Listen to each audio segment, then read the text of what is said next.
حضرت دائی حلیمہ کی شان۔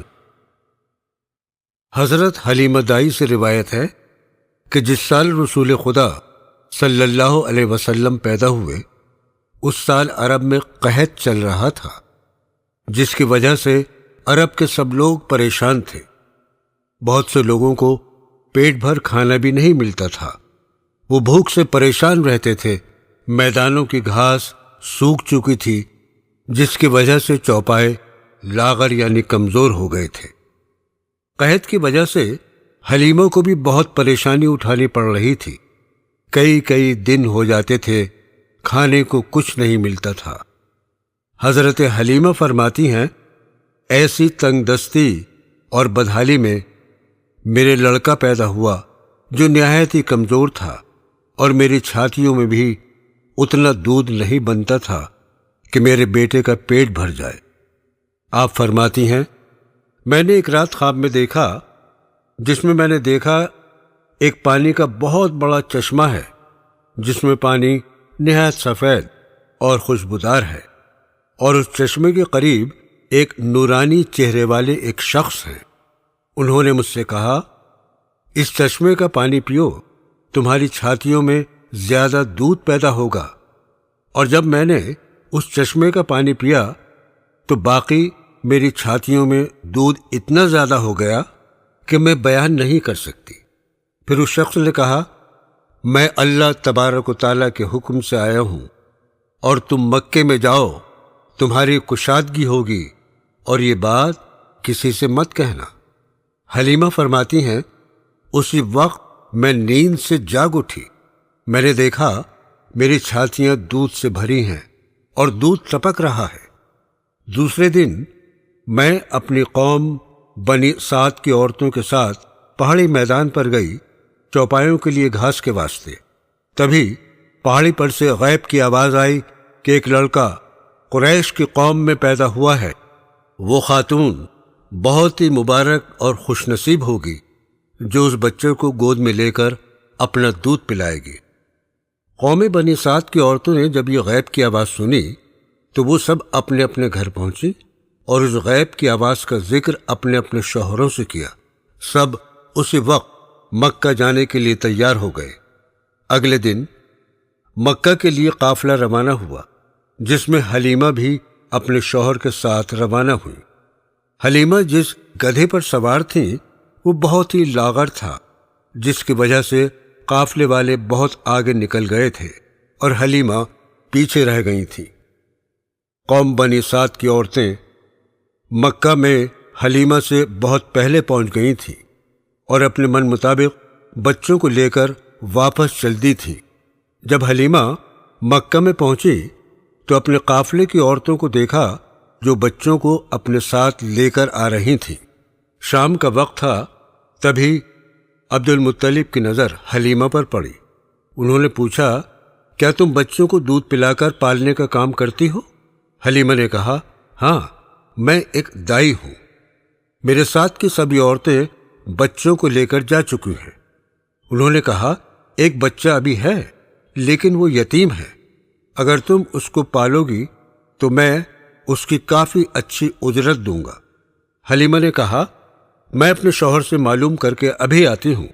جب حلیمہ نے جا کر اپنے شوہر سے کہا کہ شہر کے سب بچے تو ہمارے قبیلے کی عورتیں لے چکی ہیں، صرف ایک بچہ بچا ہے اور وہ یتیم ہے، جس کی وجہ سے کسی نے لینا پسند نہیں کیا۔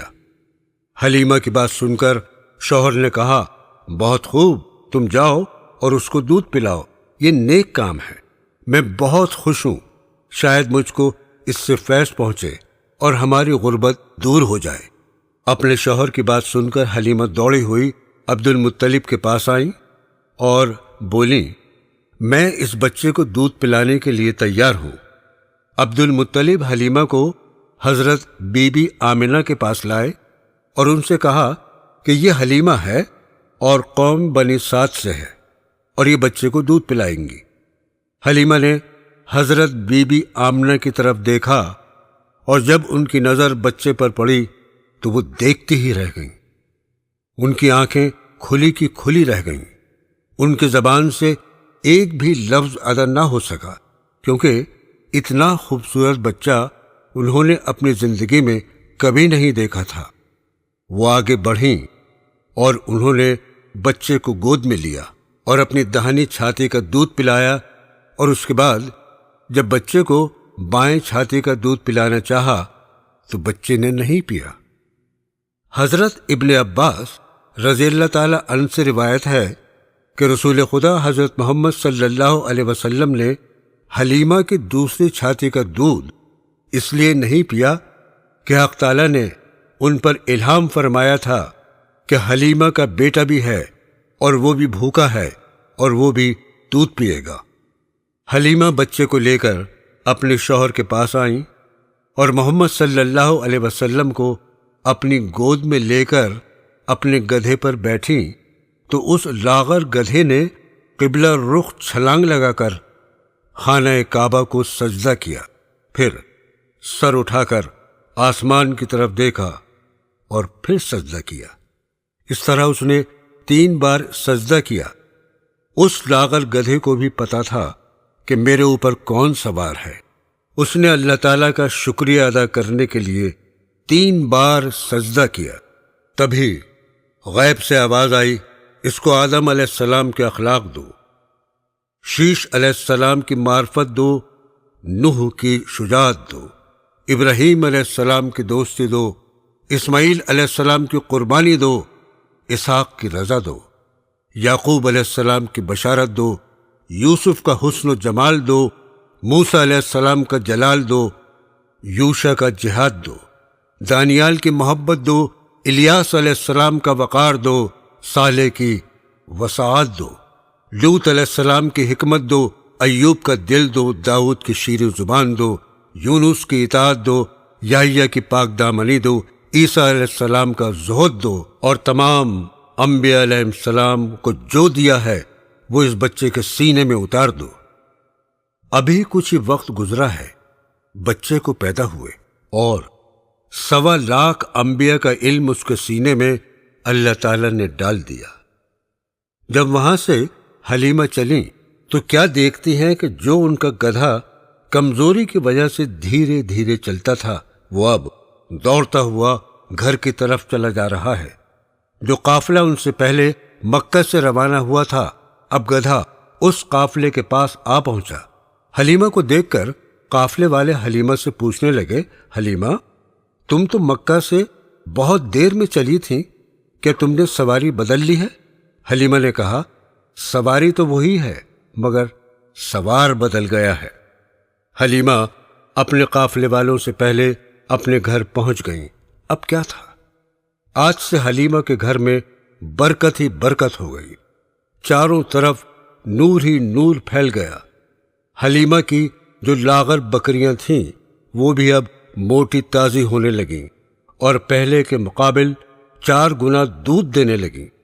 اب حضور اکرم صلی اللہ علیہ وسلم کے آنے سے حلیمہ کے گھر خوشحالی ہی خوشحالی چھا گئی، جس سے پڑوس کے لوگ آ کر حلیمہ سے پوچھتے، حلیمہ پہلے تو تیرے گھر 2 دن فاقہ ہوتا تھا، اب تیرے گھر میں اللہ کی ہر طرف کی نعمت ہی نعمت ہے، یہ تجھ پر اللہ کا کس طرح کا کرم ہو گیا۔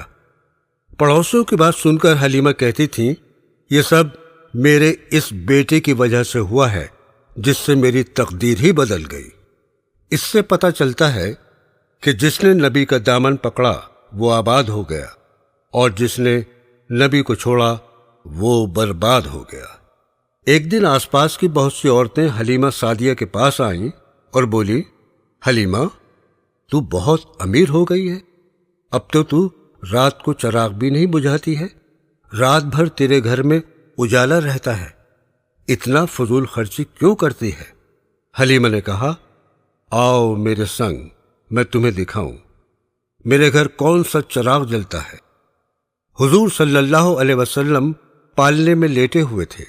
حلیمہ سعدیہ نے ان کی طرف اشارہ کرتے ہوئے کہا، جب سے یہ پیارا بچہ گھر میں آیا ہے میں نے سارے دیے توڑ دیے، مجھے کیا چراغ جلانا ہے اور کیا دیے کو روشن کرنا ہے، ہم تو اسی کی روشنی میں زندگی گزارتے ہیں۔